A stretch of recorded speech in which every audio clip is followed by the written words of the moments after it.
চাকরিতে বয়স ৩৫, আন্দোলনে ইলিয়াস কাঞ্চন। আশুলিয়ায় আইন শৃঙ্খলা রক্ষাকারী বাহিনীর সঙ্গে শ্রমিকদের সংঘর্ষ, গুলিতে নিহত ১, আহত ৫। শুধু সুষ্ঠু নির্বাচন নয়, সুষ্ঠু শাসন ব্যবস্থা চাই, বলছেন জিএম কাদের। জানাবো গণতন্ত্র নাকি ফ্যাসিবাদ, সিদ্ধান্ত নিতে হবে ভারতকে। এবং সর্বশেষ জানাবো দ্রুতই এ আধার কেটে যাবে, বলছেন শেখ হাসিনা। শুনছিলেন সংবাদ শিরোনাম, এবারে বিস্তারিত। আশুলিয়ায় আইন শৃঙ্খলা রক্ষাকারী বাহিনীর সঙ্গে শ্রমিকদের সংঘর্ষ, গুলিতে নিহত ১, আহত ৫। ঢাকার অদূরে সাভারের আশুলিয়ায় তৈরি পোশাক কারখানার শ্রমিকদের সঙ্গে আইন শৃঙ্খলা বাহিনীর সদস্যদের মধ্যে পাল্টাপাল্টি ধাওয়া ও সংঘর্ষের ঘটনা ঘটেছে। এ সময় গুলিতে ১ শ্রমিক নিহত হয়েছেন, আহত হয়েছেন অন্তত ৫ জন। আহতদের সাভারের বেসরকারি এনাম মেডিকেল কলেজ হাসপাতালে ভর্তি করা হয়েছে। এদিকে সংঘর্ষের সময় আইন শৃঙ্খলা রক্ষাকারী বাহিনীর বেশ কয়েকটি গাড়ি ভাঙচুরের ঘটনা ঘটেছে।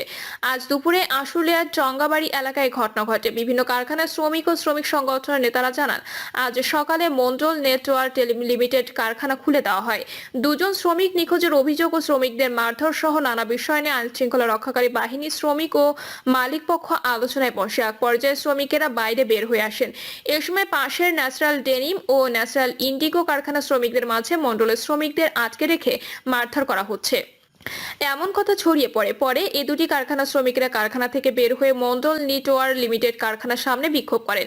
এ সময় আশপাশের কিছু কারখানার শ্রমিকেরা তাদের সঙ্গে যোগ দেন। এক পর্যায়ে বিক্ষুব্ধ শ্রমিকেরা আইন শৃঙ্খলা বাহিনীর কয়েকটি গাড়ি ভাঙচুর করেন।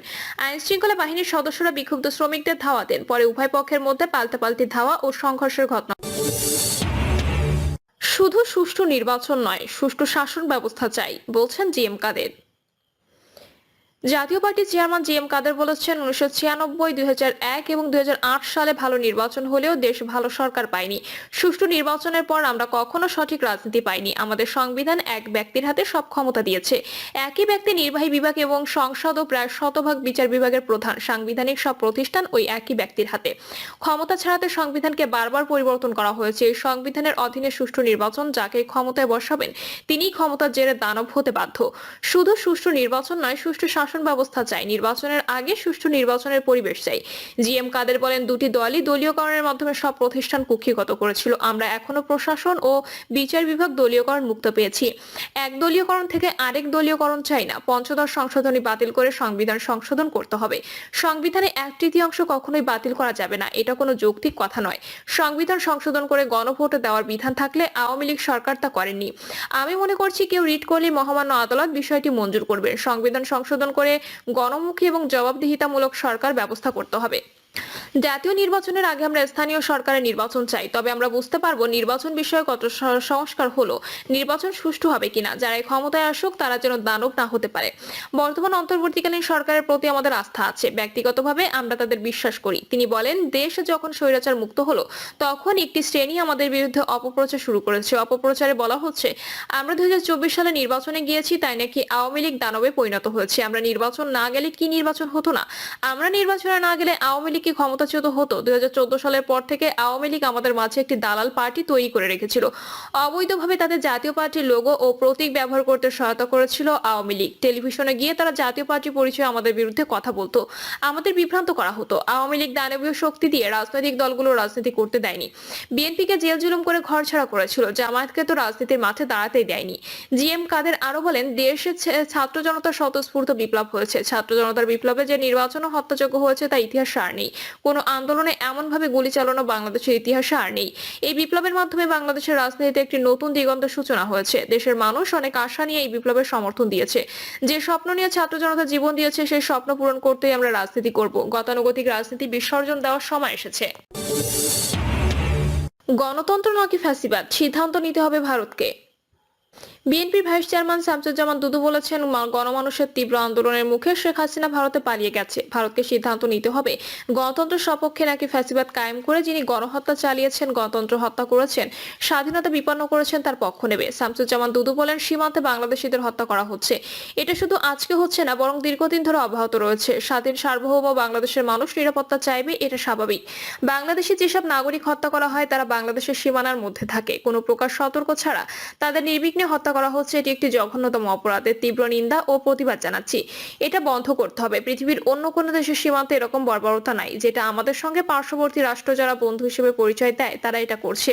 তিনি বলেন, সীমাহীন লুটপাট, গণতন্ত্র হত্যা, নির্বিচারে মানুষ হত্যা করেছে আওয়ামী লীগ সরকার। গত 1-1.5 বছর ধরে নয়, গত 16 বছর ধরে আওয়ামী লীগের প্রধান শেখ হাসিনা নেতৃত্বে বিএনপি নেতা কর্মী সহ যারাই অধিকার আদায়ের কথা বলেছে তাদের হয় গুম করেছে, তা না হলে হত্যা করেছে, মামলা দিয়েছে।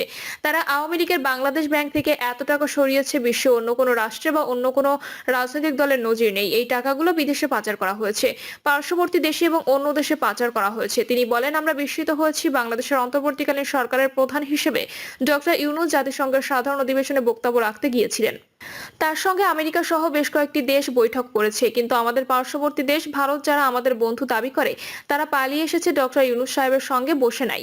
তার মানে তারা গণতন্ত্রের সঙ্গে বসে নাই, যে দেশ 71-এর মুক্তিযুদ্ধ করে স্বাধীন করেছে, 90-এ 2024 সালে গণতন্ত্রের জন্য দাবি আদায়ের জন্য রক্ত দিতে পারে, তার পক্ষে তারা দাঁড়ায় নাই। অর্থ লুটপাটকারীদের হুঁশিয়ার করে সাবেক এই সংসদ সদস্য বলেন, বাংলাদেশ থেকে অর্থ লুটপাট করে যারা বিদেশে পাচার করেছে, সেই টাকা যেখানেই থাক, সাগরের নিচে অথবা শেখ পরিবারের অথবা আওয়ামী লীগের কোনো নেতাকর্মীর কাছে, ভালোই ভালোই অন্তর্বর্তীকালীন সরকারের কাছে টাকা ফেরত পাঠান। এই টাকা দেশের জনগণের, খেটে খাওয়া মানুষের এই টাকা যতক্ষণ না পর্যন্ত উদ্ধার হবে ততক্ষণ পর্যন্ত কারোর সঙ্গে আপোষ নাই। দ্রুতই এ আধার কেটে যাবে বলছেন শেখ হাসিনা। বাংলাদেশে অস্থিরতা খুব বেশি দিন থাকবে না, খুব তাড়াতাড়ি স্বাভাবিক পরিস্থিতি ফিরে আসবে বলে আশাবাদী আওয়ামী লীগের সভানেত্রী ও সাবেক প্রধানমন্ত্রী শেখ হাসিনা। সেই জন্য মানুষকে সাহস নিয়ে ঐক্যবদ্ধ থাকতে হবে বলে জানিয়েছেন তিনি। আওয়ামী লীগের একটি প্রেস বিজ্ঞপ্তিতে জানানো হয়েছে, শত প্রতিকূলতার মধ্যে বাংলাদেশ হাসিনার জন্মদিন পালন করা হয়েছে। এই জন্য ধন্যবাদ এবং কৃতজ্ঞতা জানিয়েছেন হাসিনা। আওয়ামী লীগের অফিসিয়াল ফেসবুক পেজে দলের দপ্তর সম্পাদক বিপ্লব বড়ুয়া জারি করা বিজ্ঞপ্তিতে জানানো হয়েছে, মানুষের এই ভালোবাসা দেখে তাদের কল্যাণের জন্য শেখ হাসিনা নিজের জীবন উৎসর্গ করার কথা আবার জানিয়েছেন। বিজ্ঞপ্তিতে জানানো হয়েছে, তিনি এই সময় সবাইকে ঐক্যবদ্ধ থাকার বার্তা দিয়েছেন। বাংলাদেশের উপর যে অন্ধকার নেমে এসেছে তাও দ্রুত কেটে যাবে বলে আশাবাদী তিনি। শেখ হাসিনা বলেন, খুব দ্রুতই এই আধার কেটে যাবে। এই জন্য বাংলাদেশের জনগণকে শক্তি এবং সাহস নিয়ে ঐক্যবদ্ধ থাকতে হবে। ছাত্র জনতার বিক্ষোভের মুখে গত 5ই আগস্ট দেশ ছাড়েন শেখ হাসিনা। তারপরে বিভিন্ন এলাকায় আওয়ামী লীগের নেতাদের উপর এবং তাদের বাড়িতে হামলা চালানো হয়েছে। শেখ হাসিনার বিরুদ্ধে একের পর এক মামলা দায়ের করা হচ্ছে। ইতোমধ্যে তার বিরুদ্ধে দায়ের করা মামলার সংখ্যা 200 পেরিয়েছে। রাতেও নারায়ণগঞ্জে হাসিনার বিরুদ্ধে আরো একটি মামলা দায়ের করা হয়েছে। তাকে বাংলাদেশে নিয়ে এসে বিচারের মুখোমুখি করা হবে বলে জানিয়েছেন অন্তর্বর্তীকালীন সরকারের প্রধান উপদেষ্টা মোহাম্মদ ইউনূস। হাসিনার পুত্র জয়ও জানিয়েছেন, শেখ হাসিনা বিচারের মুখোমুখি হতে প্রস্তুত। তবে হাসিনা বাংলাদেশে কবে ফিরবেন সেটা তার নিজের উপর নির্ভর করছে বলেও জানিয়েছেন জয়। এর আগেই তিনি জানিয়েছিলেন নিজের দেশে ফিরে আসবেন সাবেক এই প্রধানমন্ত্রী।